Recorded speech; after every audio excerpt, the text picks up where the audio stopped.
Hello, hello, hello. Welcome to this video. For those of you that don't know me, my name is Bella Luna. I'm a spiritual life coach, healer, mystic, transformational facilitator, and radical self-love advocate. And in case you didn't know, I'm also a witch. Shh, don't tell anyone, it's a secret. So in this video, I just wanted to talk to you about one of my personal favorite days of the entire year. So for anyone who follows paganism or Wicca, then you're probably familiar with this. But if you don't, and if you aren't familiar with paganism and Wicca, then listen up, because you might learn something new about this upcoming seasonal festivities we call in the West Halloween.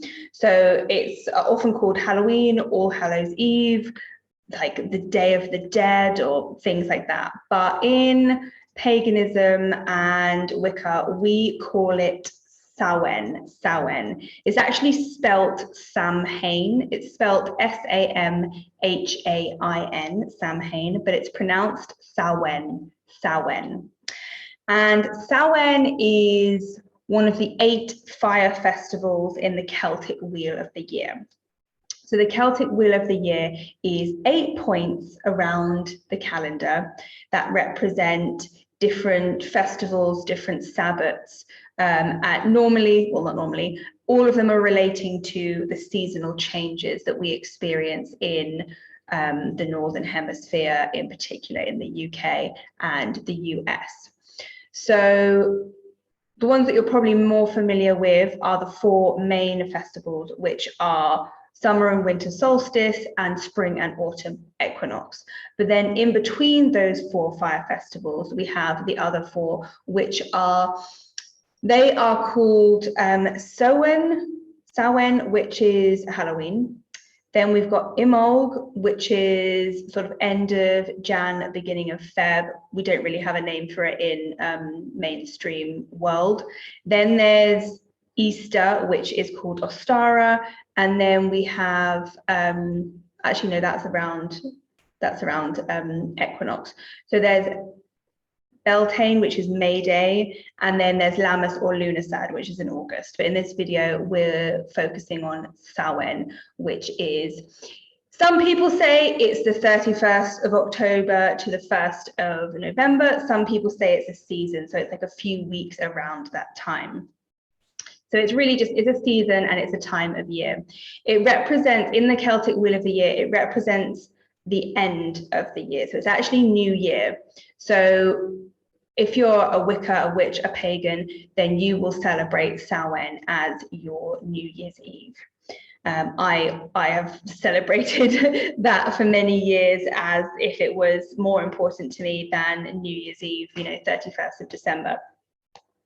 I've always done something special, something particular, gathered with friends, parties, holidays, mini breaks, things like that. And Samhain is so it's the end of the year, it's the end of the harvest, it's the last of the 3 harvests. So the one before that is the autumn equinox, and the one before that is Lammas, so the first harvest, the second harvest, and then we've got the final harvest, which is like the berries and things. It's really the last of what's edible before that nature really sort of goes into its wintry sleep time and its death and its renewal, before it rebirths at the winter solstice.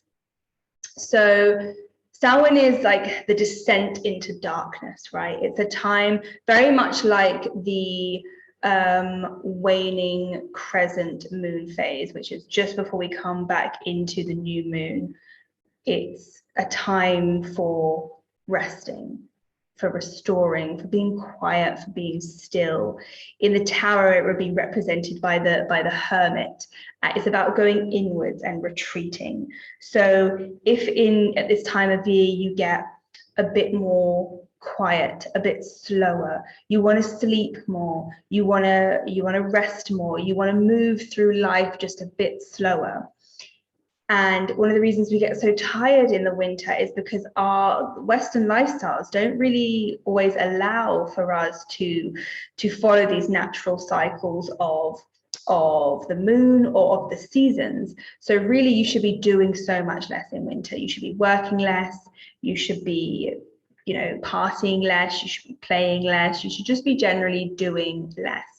Being slower, taking it easy, getting up later, going to bed earlier, eating, you know, wintry foods, and generally just being slower. It's a time of reflection, you know. At New Year, in the Western New Year, you know, people make New Year's resolutions. This is a great time to make things like resolutions, build new habits.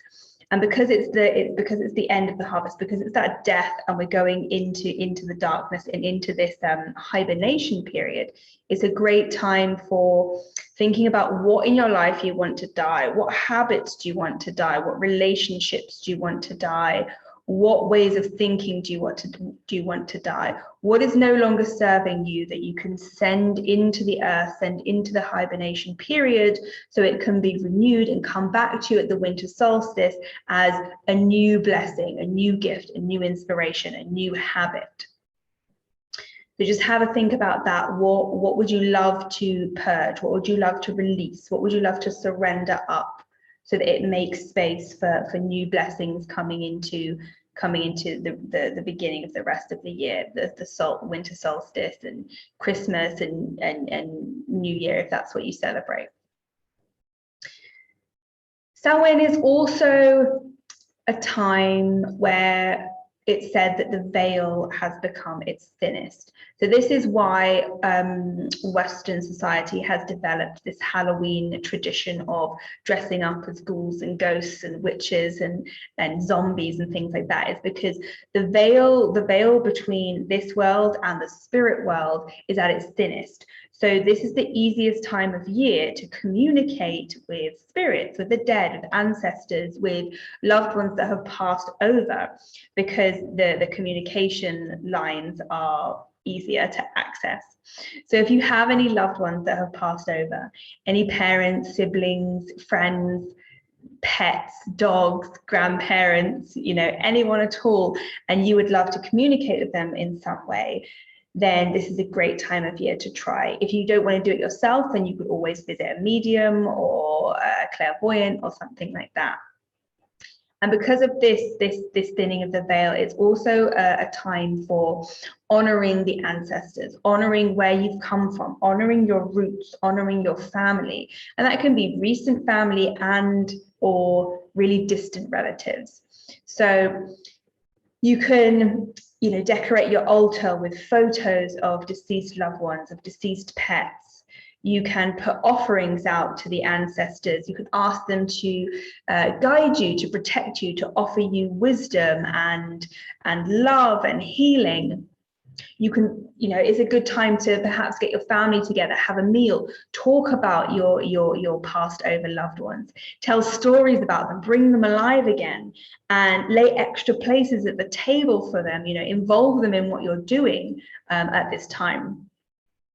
I love to set intentions at this time of year, because I treat it as my new year. It's like my New Year's resolutions. It's like my new moon, setting intentions for the year to come. And what do I want to die so that it can be reborn? What do I want to release? And one of my favorite things to do is to get my tarot cards. And I pull 12 tarot cards, one to represent each month of the next coming year. And I lie them out in a circle, going from November, December, all the way around to September, October. And I put them in this wheel to represent each month of the year. Maybe you want to do 8 cards to represent each sort of like 6-week period in between each Sabbath, or maybe you want to do 4 cards to represent each season. There's no right or wrong way to do this, but just follow your instinct, your intuition, and see what you're guided to do. I love to pull the 12, but sometimes it can get it, like there's such a short time span, you know, 1 card per month. So maybe it's better to have, you know, 4 or 8, so that they're just a bit of a wider time frame to give life time to like flow into each card. So that is one of my favorite traditions to do at this time of year, is the Wheel of the Year tarot spread. and to try and communicate with any of my loved ones. I lost my gran last year and my other grandma a few years before that. Both my grandfathers have passed over. I have lots of pets in the animal world, and I love lots of pets in the spirit world, sorry, and I have a few friends as well, and I'd love to communicate with ancestors that I've never met before. And even if I don't know who they are or have any names or any faces, I just have to call in their energy and be like, you know, this rooting in, this grounding into this ancestral lineage, and asking them for all the wisdom of all of the lessons that they've learned in their lives. Can I soak that up and try and embody and integrate that wisdom into my own being and my own life? So that's a few ramblings from me about Samhain.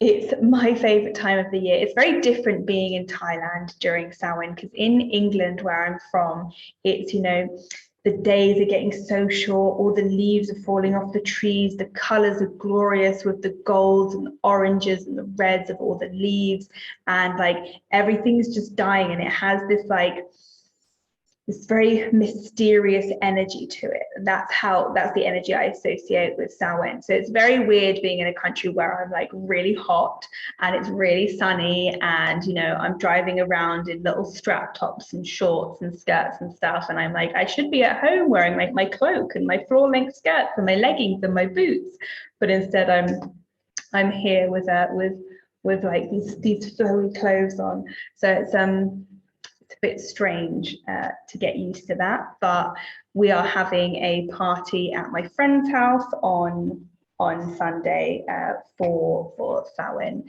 and we'll probably be doing some ceremony and ritual as well, so I'm really excited about that. Anyway, if you have any questions about Samhain or about the Celtic Wheel of the Year or about how to do this tarot spread, then just write in the comments below, whether you're on YouTube or Facebook, however you're watching this. I would love to hear from you. So much love and infinite blessings from me, and I'll see you in the next video. Bye for now.